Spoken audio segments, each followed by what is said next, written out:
हा सातवा ती तशी, हिने असं केलं तिने तसं केलं, दुसरे विषयच नाही काही. बरोबर आहे का नाही?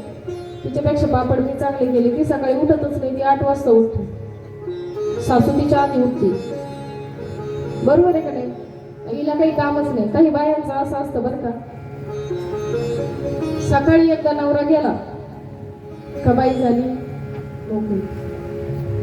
निघाली एका घरात जाते सकाळी सकाळी बरं का, सगळं झालं नंतर 9-10च्या नंतर नाही का, सगळं आवरल्यावर गेली का तिथल्या घरातला सगळा सारावारा पाहून घेऊन गोडवून, बाई काय केलं तुम्ही, हे केलं हा.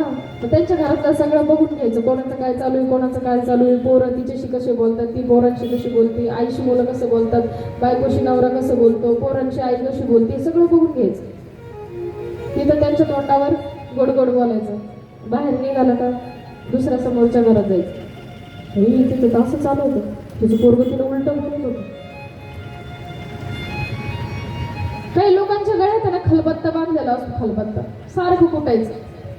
याचं झालं का कुठ, त्याचं झालं का कुठ, त्याचं झालं का कुठ, याचं झालं का कुठ, सारखं कुटायचं काम.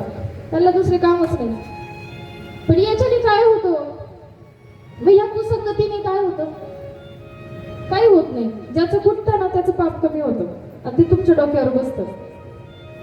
काय होतं, ज्याचं कुठतं ना, ज्याची निंदा करता ना त्याचं पाप कमी होतं. ते म्हणतात ना, निंदकाचे घर असावे शेजारी. निंदक असावा, विचित्र चर्चा करणारे असावं, आपलं पाप क्षीण होतं, निघून जातं, आपलं पाप कमी होतं.